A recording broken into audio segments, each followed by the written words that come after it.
Hello everybody, Christopher from China, Germany here with the iNew V3 Plus review. I'm so sorry the English review took so long, but I've catched a real bad flu during the past week and I wasn't able to talk during the whole week, so that's why the delay happened. So now I'm back on track and we are getting right into this review. So as you probably know, the iNew V3 was one of the most successful mid-range phones in early 2014. And while recently iNew came up with an updated version of this phone, and this is called the iNew V3 Plus, and it's using the MediaTek MT6592M octa-core processor, which is clocked at 1.4 GHz. And they also pulled a 2 GB of RAM inside this phone.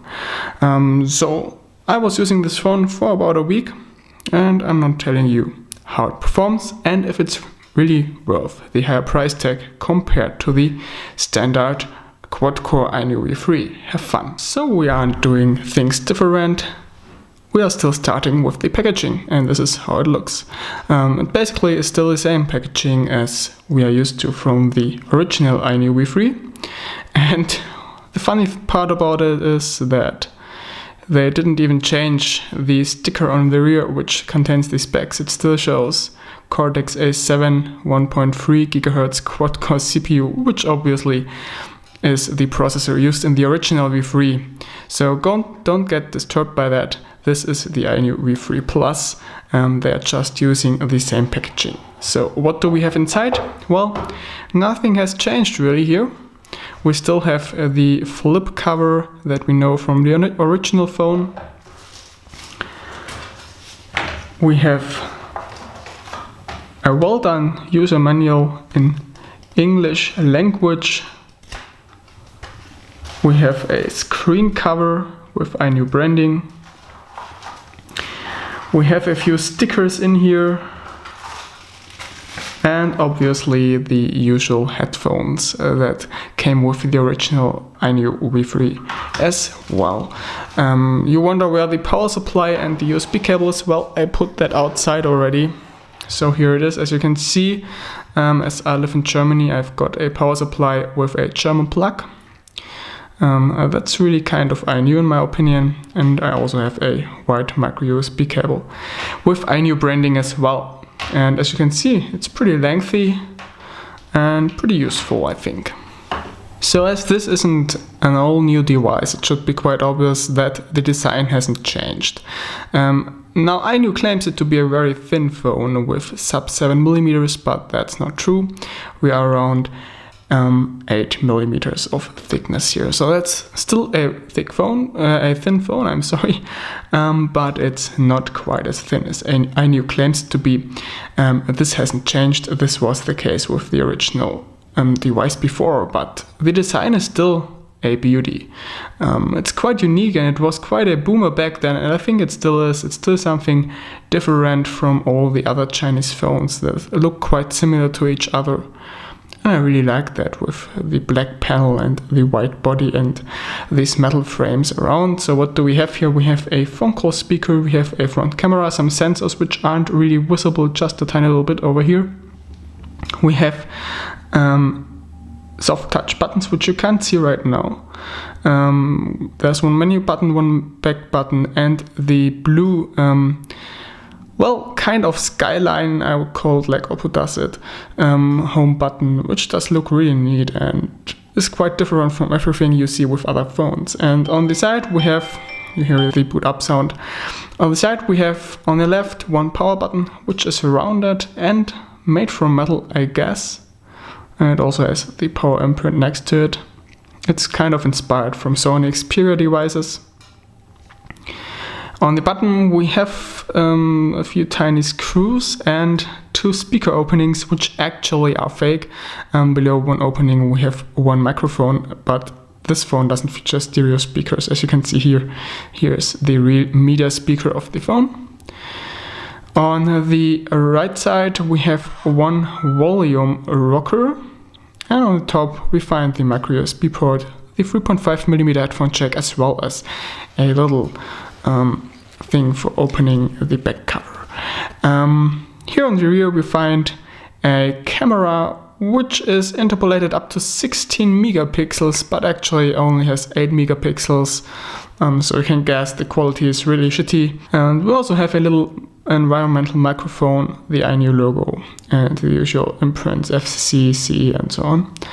And let's have a quick glimpse below the back cover. And the first thing you notice, one thing that set the original iNew V3 apart from most other cheap Chinese mid-range phones was that it supported NFC. And well, iNew unfortunately removed this feature with the iNew V3 Plus. It doesn't support NFC anymore. You can see that there are still pins for it on the PCB, but the pins aren't coming out. So you actually can't even use the old iNew V3 cover with NFC antenna inside of it. It simply doesn't support it anymore. Besides of that, you can see some antennas here, as well as a micro SD card slot, one micro SIM card slot, and a slot for a normal sized SIM card, as well as the battery over here. And well, I already told you about the media speaker. So that's about the design. Build quality still is the same as before. Nothing has changed here. I still really like it. It's plastic, except the metal frames on the sides, but it doesn't feel bad. At least that's my opinion. The only thing I dislike a bit is that does make a little squeaky noises if I press with my fingers over here, but you won't obviously do that during daily usage, so that's nothing of a bad thing, I think. Oh, and here you see, by the way, a status LED which is present as well. I forgot to mention that in the beginning. So let's talk about screen quality. And well, the iNew V3 Plus actually has a 5-inch 720p panel, and that's still the same screen as with the original iNew V3. And well, some might say that 720p at 5-inch isn't enough, but it really depends on the quality of the panel itself. If they are using a cheap panel, yes, it can be the case that it just isn't enough resolution. But if the panel is a really good one, you won't notice the low resolution and it will be a perfectly fine screen. And that's the case here. We have a high quality panel here, which has really nice colors, really nice contrast, great brightness, and well, the pixel density is surprisingly high. As you can see here, you can't really see pixels with the naked eye, even though it's only 720p. And as you can see, the viewing angles are very good as well. So I don't know which company is manufacturing this panel, but I guess it's some brand like JDI, LG or Sharp, because it does look really, really good, as you can see here. So you definitely don't notice the low price here with the screen. And what I also noticed is that the touch panel or the digitizer is working fairly well. I don't need to put much pressure on it and it's working completely flawlessly, and I absolutely love this. That's often an issue with cheap phones, but here it certainly isn't. It's working just fine and just as I like it. So the iNew V3 Plus comes with the MediaTek MT6592 1.4 GHz octa-core SoC, as I told you in the beginning. And well, that's certainly a little speed bump compared to the MT6582 that has been used in the original iNew V3. Now during everyday's use, I have noticed that the performance optimizations iNew did with the operating systems are really well done. Everything is really snappy. You notice that when I switch through the home screens here, open the menu, switch to the app drawer. Or let's, for example, open up the calculator, bam, here we go. Open up a web browser, for example, Firefox. It's opening up in no time, and it's really snappy and it's working just fine also with larger websites, and even games aren't an issue here, at least if you don't play high-end games like Modern Combat 5 or something, but Dead to Get 2 or something is still working surprisingly well. So iNew really did a good job optimizing the Android 4.4 KitKat running on here. which is a really positive thing in my opinion, because I've noticed some phones in the past which were a lot laggier in terms of performance. So I really did a good job here and I like the phone for that.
We are moving on to audio quality, and well, you see already the internal media speaker isn't quite large here, so you can't expect much from it.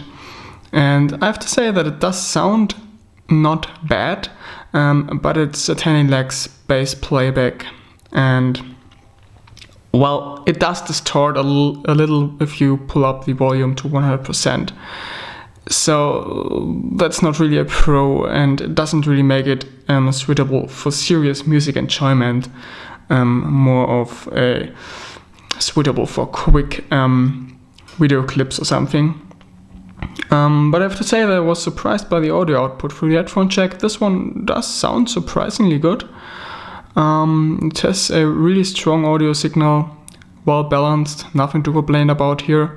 I've really heard far worse audio playback through the headphone jack with other phones. So now I will give you a little demo of the internal speaker of the phone, and I will hold it towards the microphone a bit. So check it out and have fun with that.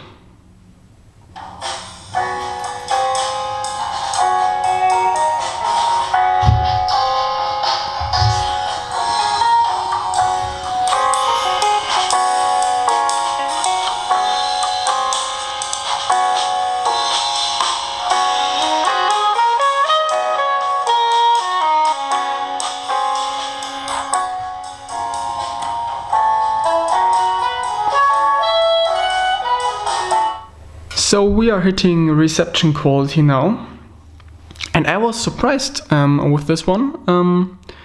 2G and 3G reception isn't that bad with this phone. It isn't quite as good as with some high-end phones, but it's still at an acceptable level. You can see it here right now. Most phones have trouble getting a 3G signal in this room where I am right now. Only high-end phones mostly get a good signal here, but other phones mostly have trouble, and this one has as well, but it still gets HSPA with 1 signal bar, so that's actually not bad at all. Most mid-range phones don't even reach 1 bar, so they don't find a 3G signal at all. And also during phone calls and so on, there are no issues. It's just working with a good voice quality, nothing to complain about here. Wi-Fi does work just as well. I'm connected to a router in another floor right now, in the floor below me, and I think that's pretty good. Considering that we have like, let me guess, three or four walls in between the router and the phone right now. So the Wi-Fi antenna inside of there is pretty good, and I was really surprised by this one, as mostly very few phones manage to get such a high Wi-Fi signal strength. That's really neat. Another thing I've of course tested is GPS, which is often a problem with older MediaTek chipsets. Luckily with this one it isn't. They placed a fairly good GPS antenna inside of there, and I went outside and got a fix within just a few seconds. And as you can see, the signal strength of the single satellites is pretty good. This one was done outside. We've got 6 satellites, an accuracy of 3 meters, and well, that's okay. Nothing to complain about here, even though it could be stronger, of course, but for those old MediaTek chipsets, this is really good stuff, I think, especially because you don't need to fumble around in the firmware to get it working. Another test I did was inside my house with closed curtains, by the way, and well, or closed blinds. And as you can see here, it's even got a bit more satellites, 7 satellites here, and the accuracy dropped to 5 meters, which still is pretty good. And this was, by the way, a cold fix, so I didn't got the fix outside and went inside.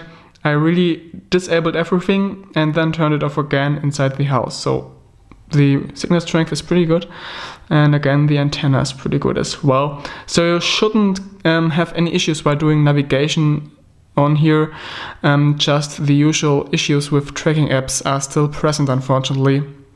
Meaning with some tracking apps you get jumping waypoints and something. That's not really nice, but well, seems like a software bug or something. I don't know what's causing this. It has been present in all MediaTek chipsets until the new ones.